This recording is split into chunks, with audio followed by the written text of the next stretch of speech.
Hello बच्चों, welcome to topper classes. आज हम पढ़ेंगे एक ऐसी मास्टर क्लास जो आपके बोर्ड एग्जाम्स के लिए एक एब्सोल्यूट गेम चेंजर होने वाली है। आज का हमारा टॉपिक है एसिड्स, बेसिस एंड सॉल्ट्स और आज हम इनका एकदम माइक्रोस्कोपिक मास्टर क्लास कंडक्ट करेंगे। देखिए, माइक्रोस्कोपिक प्रॉपर्टीज तो हमने पहले भी देखी हैं, जैसे कि चीज़ें बाहर से कैसे रिएक्ट करती हैं। पर आज हम बिल्कुल माइक्रोस्कोपिक लेवल पर डाइव करने वाले हैं, ये देखने के लिए कि ये केमिकल्स अंदर से यानी मोलेक्युलर लेवल पर एक्चुअली कैसे बिहेव करते हैं। तो अपने नोट्स निकाल लीजिए और पूरा फोकस बनाए रखिए, क्योंकि ये डिटेल्ड बोर्ड प्रेप एक्सप्लेनर आपके सारे कॉन्सेप्ट्स बिल्कुल क्रिस्टल क्लियर कर देगा। आज के इस एक्सप्लेनर में हम ये 5 मेजर कॉन्सेप्ट्स कवर करने वाले हैं।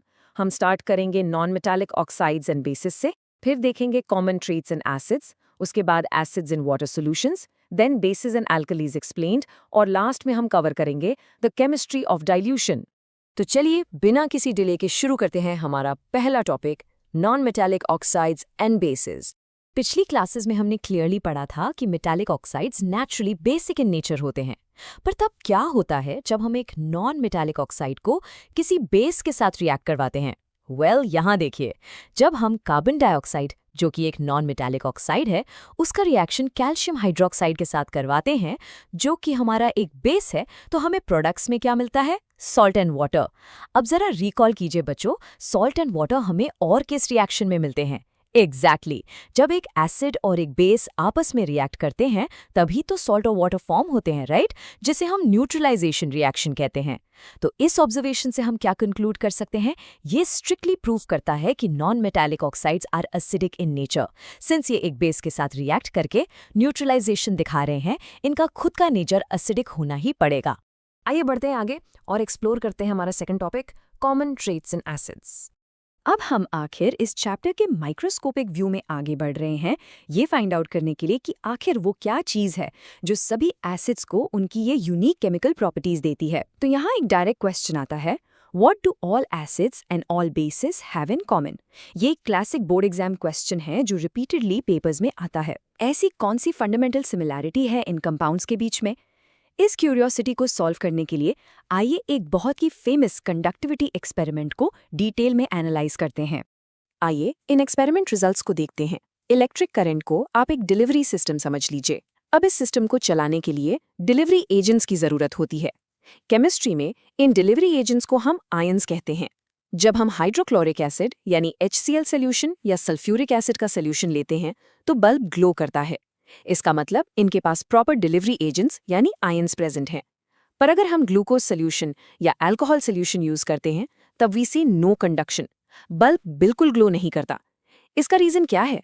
सिंपल, ग्लूकोज और अल्कोहल भले ही इनमें हाइड्रोजन एटम्स होते हैं पर वो वाटर में जाकर आयंस रिलीज नहीं करते।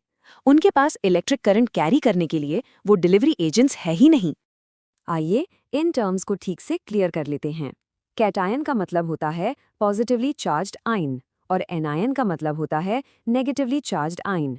हर एसिड जब सॉल्यूशन फॉर्म करता है तो वो हाइड्रोजन आयंस यानी H+ प्रोड्यूस करता है एज कैटायंस और उसके साथ कॉरेस्पॉन्डिंग एनायंस जनरेट होते हैं। जैसे HCl में एनायन Cl- होगा और सल्फ्यूरिक एसिड में एनायन SO4 2- होगा। पर ध्यान देने वाली बात यह है बच्चों कि ये जो H+ आयन है यही सभी एसिड्स की अल्टीमेट सुपर पावर है। यही H+ ions electric current carry करने के लिए स्ट्रिक्टली रिस्पॉन्सिबल होते हैं और यही किसी भी एसिड की एसिडिक प्रॉपर्टीज का मेन कारण होते हैं। तो आइए समझते हैं हमारा अगला concept, acids in water solutions. तो क्या एसिड्स को अपना मैजिक दिखाने के लिए यानी एसिडिक बिहेवियर शो करने के लिए हमेशा वाटर की जरूरत होती है? इस लैब ऑब्जर्वेशन को देखिए। अगर हम ड्राई HCl गैस लेते हैं जिसमें कोई वाटर नहीं है और उसके पास एक ड्राई ब्लू लिटमस पेपर लाते हैं तो क्या होता है? No colour change, blue litmus paper blue ही रहता है। पर वही अगर हम HCl सोल्यूशन यानी एक्वस सोल्यूशन लेते हैं तब लिटमस पेपर तुरंत रेड हो जाता है। ऐसा क्यों होता है? क्योंकि separation of H+ ions is strictly impossible without an aqueous solution. Water molecule की एब्सेंस में एसिड अपने आयंस को सेपरेट ही नहीं कर पाता और जब तक H+ आयन बाहर नहीं आएगा एसिड अपना एसिडिक बिहेवियर कभी शो नहीं करेगा। अब इस इक्वेशन को समझना बहुत जरूरी है। H+ आयन कभी भी अकेला सर्वाइव नहीं कर सकता। वो माइक्रोस्कोपिक लेवल पर हाईली अनस्टेबल होता है। तो वो क्या करता है? वो इमीडिएटली वाटर मॉलिक्यूल के साथ पार्टनर अप कर लेता है परमानेंटली। H+ और H2O कंबाइन करके H3O+ बनाते हैं। इस न्यू आयन को हम हाइड्रोनियम आयन कहते हैं। आपको ये टर्म स्ट्रिक्टली इंग्लिश में याद रखनी है, हाइड्रोनियम आयन। तो सॉल्यूशन के अंदर फ्रीली H+ घूमते हुए नहीं मिलते, बल्कि हाइड्रोनियम आयन्स घूमते हैं। अब शिफ्ट करते हैं अपने फोकस को चैप्टर के दूसरे हाफ पर, बेसिस एंड एल्कलाइज एक्सप्लेन्ड। हमने एसिड्स का माइक्रोस्कोपिक व्यू तो समझ लिया। अब आइए देखते हैं कि बेसिस वाटर में कैसा बिहेव करते हैं। जैसे एसिड्स की पहचान उनका H+ या हाइड्रोनियम आयन था, वैसे ही बेसिस का भी अपना एक सिग्नेचर हीरो होता है, और वो हीरो है हाइड्रोक्साइड आयन यानी OH-। इन इक्वेशंस पर ध्यान दीजिए। जब सॉलिड सोडियम हाइड्रोक्साइड यानी NaOH को वाटर में डाला जाता है तो वो Na+ और OH- एक्वस आयन्स में टूट जाता है। Same goes for potassium hydroxide यानी KOH and magnesium hydroxide MgOH2। हर बार आप नोटिस करेंगे कि बेसिस एक्वस सॉल्यूशन में हाइड्रोक्साइड यानी OH- आयन्स ही जनरेट कर रहे हैं। एक और बहुत इंपॉर्टेंट टर्म है जो आपको पता होनी चाहिए, एल्कलाई। एक एल्कलाई उस स्पेसिफिक बेस को कहते हैं जो वाटर में पूरी तरह डिसॉल्व हो जाता है। ये बेसिस प्रॉपर्टीज़ में सोपी टू टच होते हैं, टेस्ट में बिटर होते हैं और हाईली कोरोसिव होते हैं, इसलिए इन्हें कभी भी डायरेक्ट टच नहीं करना चाहिए। बच्चों, एक बहुत बड़ी वार्निंग यहाँ पर, all alkalis are bases but not all bases are alkali. ये स्टेटमेंट एक highly repeated board exam question है, इसलिए इस डेफिनेशन को बिल्कुल ठीक से मेमोराइज कर लीजिए। हर बेस पानी में नहीं घुलता, पर जो बेस घुल जाता है सिर्फ उसी को हम एल्कलाई कहते हैं। And this brilliantly illustrates macroscopic versus microscopic chemistry. Microscopic level पर हम हमेशा से पढ़ते आए हैं कि एसिड और बेस मिलकर सॉल्ट और वाटर बनाते हैं, पर अब क्योंकि हमें माइक्रोस्कोपिक आयंस का नॉलेज है, आइए इस रिएक्शन के कोर लॉजिक को देखते हैं। एसिड हमें देता है H+ एक्वस आयन, बेस हमें देता है OH- एक्वस आयन, और जब ये दोनों सुपर आयन्स आपस में टकराते हैं तो H+ और OH- जॉइन होकर न्यूट्रल वाटर यानी H2O फॉर्म करते हैं। यही है एक्चुअल साइंटिफिक ब्यूटी हमारे न्यूट्रलाइजेशन रिएक्शन के पीछे। और अब हम आते हैं इस मास्टर क्लास के आखिरी और बहुत ही क्रूशियल सेक्शन पर, the chemistry of dilution. Lab safety के पॉइंट ऑफ व्यू से ये समझना बहुत ज़रूरी है कि जब हम एसिड्स या बेसिस को वाटर के साथ मिक्स करते हैं तो ये एक हाईली एक्सोथर्मिक प्रोसेस होता है, यानी इसमें से बहुत ज़्यादा हीट एनर्जी रिलीज होती है।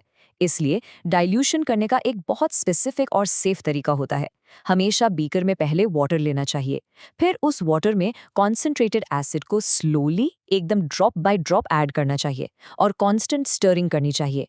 ये एग्जैक्ट प्रोसीजर सेफ्टी के लिए इसलिए क्रिटिकल है क्योंकि प्रोसेस हाईली एक्सोथर्मिक है।